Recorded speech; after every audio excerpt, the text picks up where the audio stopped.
episode of B Sharp and C, the musical analysis of the indie, the underrated, and the up and coming. Today's February 2nd, and this is my second episode of B Sharp and C under the podcast song. And, I really feel as though I don't know, speaking freely, I feel as though that maybe this is a podcast that if you like indie artists, if you like underrated musicians, if you want to step away from the mainstream, stop getting pulled by the current of what people tell you should be good music, right? You want to step away from the mainstream. The best music in the world is essentially away from the mainstream, it's, I don't know, it's more singular. It's hard to explain. When you have a pop song, right? A song that just, it hits the radio. It doesn't, and I'm not saying the writing is bad. I'm not one of those people who says, oh, this bubblegum pop is bad. I mean, seriously, I listen to this, every time the song Cruel Summer comes on, I dance around my room like I'm an 18-year-old girl, for crying out loud. Like, I don't care. It's a good song, right? I'm really not that musician. I'm not the guy who looks at other songs and says, "Oh, that's just horrible," or "How could that be famous?" There are times where I do hear a song and I scratch my head and I say, "Wow, this YouTube video has 187 million views," and I just move on. There's 7 billion people in this world and a lot of different types of taste. So, that being said, I still firmly believe, and I'm not knocking pop music, but I still firmly believe the best music in the world is indie, underrated, or up and coming. Hence, we should all be sharp and see what is out there for us to discover. Now, last episode I discussed Charlotte Cardinale. She is from Italy. She's a beautiful vocalist. She really has great control of her vocals, and she has a great songwriting style and a great team working around her. I think that she is going to make it big, and I let her know. I actually sent her the link to the podcast. She got back to me. She was very happy with the podcast, and she had some great feedback for me, too, with regard to the format that we use for this podcast here. So I thought that was really nice. So I thank you, Charlotte. But who is the focus of today's episode? Well, we should all be sharp and see the great guitar playing of Joe Feloni. Now, this guy is close to my heart for one reason. He's a Bostonian, right? So it's kind of funny. I'm a Bostonian, and I have a lot of friends from Boston on my Facebook. But I also have a lot of musicians on my Facebook. Some are from the New England area, some are from other parts of the country or other countries, right? One day, I'm flipping through, I'm scrolling through Facebook, and I come across this dude, and it's just him in what looks like his bedroom, like bedroom/studio, and he posts a video. Now, of course, you know how Facebook videos, there's no sound. So I just see this dude sitting there with his guitar in his hand, playing. And I'm looking at him play, and I'm like, all right, let me listen to his playing, He looked like he knew what he was doing. And what's funny is, I can't tell you how many times I've scrolled through my Facebook page and saw some dude or some girl in their bedroom playing guitar, or in their studio playing guitar or playing piano, and I just keep scrolling. Not because I'm not interested. It's just because I don't always want to stop and listen, right? For some reason, on this blessed day, I hit the volume button, I gave Joe a listen, and holy crap.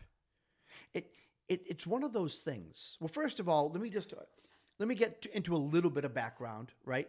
And then I'll go back to my story. So he's from Boston. He's a producer. He's a music educator, a songwriter, guitar player. He has done some studio work, and I watched an interview with him not too long ago. And apparently, I don't know if it was in the 80s, but he had done some work for a band that was up and coming in that time in the New England area. I think the name I think the name of the band was New England, actually, now that I think about it. So he's made music a part of his life for decades. Okay? And when you say someone is a guitar player and songwriter, it's easy to just say, "Oh, okay, yeah, like the other 5 million of them that are out there." What this day when I hit the volume button and I turned on the volume to Joe Feloni playing the guitar, I'm not kidding. I suddenly found myself there at the end of the video. Like I sat there and watched the whole song. And then when the song ended, I was just kind of sitting there numb. That ever happened to you? Like what did I just experience? And I was kind of speechless. I mean, here's a guy who, a fellow Bostonian, posts a video of himself playing guitar, and it's a song he wrote, you know. And after I listened to it, I was just beside myself. I was literally beside myself. And I'm not just saying that, there's no need for me to actually make a podcast episode about this man if I'm going to sit here and just create stuff out of my butt, right? Like, like I heard this man play and I first thought to myself, where can I get more? Like, what band is he a member of? Is he some famous guitarist for some famous band that just happens to be on my Facebook page? I was really amazed, and not just by his guitar playing. It's kind of funny too, because as a guitar player myself, when I look at people playing lead, right, which is what I focus on. So I feel like when I'm watching someone play lead, I feel like I'm kind of watching someone delve into my world. It's what I like to focus on. If I watch someone crazy with rhythm playing and they're really into, harmonies and chords, I actually kind of feel like I'm watching someone who is the rhythm player. and I focus more on lead myself. But watching Joe play lead, it's just, he does employ all the tricks, okay? So whether it's using pinched harmonics, whether it's raking, which is like that sound where you kind of scratch along the notes before you hit the note you actually want to sound out, and you hear that sound before the actual note sounds out. It's common in blues. You hear it a lot. He does all the tricks that a guitar player does. He does all the things that make guitar players famous, right? Really great with bending, but it's kind of like he does all of these things in perfect measure. I've seen players that, like, you watch them play, and then after a while it's like, okay, do you do anything else besides rake and scratch, But he, like, employed all of the tricks, but really in perfect measure, and that fit the song. It really served the song really well, and it was executed flawlessly. And here's what I thought was amazing. He wrote the song. So now this other part of my mind becomes activated. The songwriter in me begins to look at his music and begins to analyze the songwriting. Like, I can't believe, and maybe I sent him a message and told him I was going to do a podcast, and maybe at some point he'll get back to me. I do know he has a website, joefeloni.com. So it's JOEF as in Frank, ELONI.com. He has music for sale there. So anything that's prepared, I believe, like studio, worthy, is there.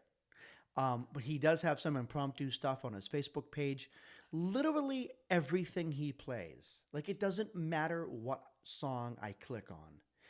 Everything he plays, he just taps in to perfect note choice. Now, not every musician is that way. He has this thing where he really wants to play with passion, and it comes out in the notes he chooses to play. Because not every guitar solo, I'm sure you could think of guitar solos that you like. Not every guitar solo that you hear is just filled with passion and emotion and feeling. Some are really technical. I love Eddie Van Halen. Don't get me wrong.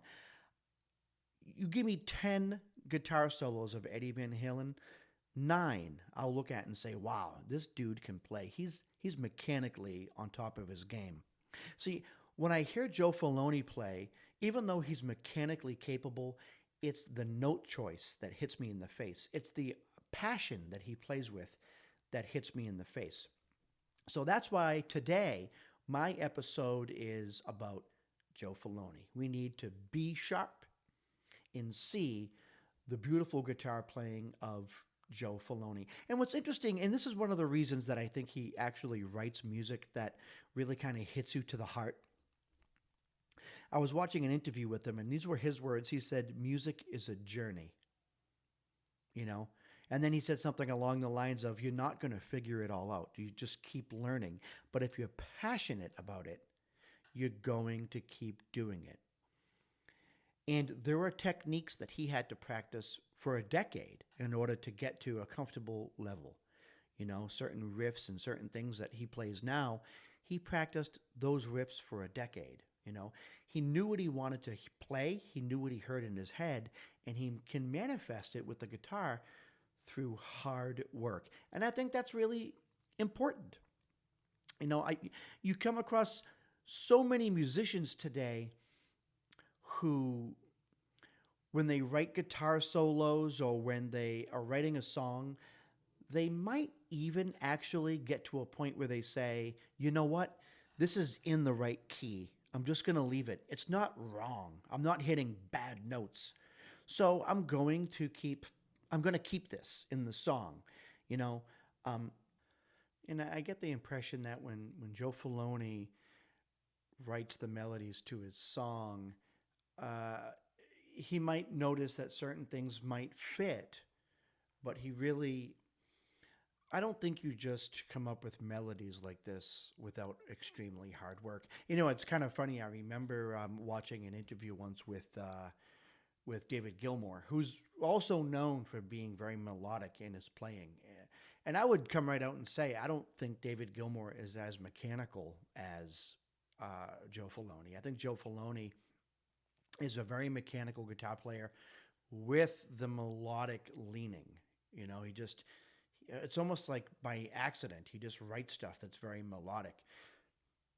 And what's interesting is David Gilmour was once asked, how do you do this? How do you write stuff that's so melodic? And he was like, I'll sometimes, as I'm writing a solo, I'll sit there and sing what I want to play, and then try to reach the notes that I'm singing with my guitar playing. And when you sing, you kind of automatically go to a melodic type of phrasing. You don't really hear people singing blues riffs. Although you can, you just don't hear it. It's not what singing is really for. The singing is usually very melodic. So Dave Gilmour was saying that he would think of that. He, would keep a smartphone near him, or in the earlier days, a recorder. And when he thought of something, he would somehow try to find a way to record it, to save it, because he knew that was an idea that could be built upon, And he actually said, I'll never forget this, he said, it surprises me more people don't do that. And I think that's why you don't see a lot of people today, a lot of guitarists who are just really known for being melodic. For me, when I think of a melodic guitarist, two people come to mind: Mark Knopfler and David Gilmour. Like two famous mainstream guitarists come to mind. And I don't know how to say this, but I almost believe it's easier to be very riffy. You know what I mean when I say riffy? When you're a guitar player, or you could be a piano player, or whatever the case may be, it can be easy to get into the riffs or the licks that piano players or guitar players or trumpet players just play, you know? And when you become very riffy, although it's it might look and sound more complex, you're kind of it's like falling into a hole. You allow inertia or gravity to pull you down, and even though the riff might be difficult to finish, it might be difficult to practice. Once your muscle memory is able to play it, you kind of fall to it, you know. But finding that sequence of notes, one after the next, that just continue to build emotion in a listener is a lot of work. So I just want to give a shout out to Joe Feloni. I know that he works hard at his craft, and he is the topic of today's episode of B sharp and C. And everyone stay safe and keep alert for the next episode of B sharp and C. Until then, this is Artie Astor signing off.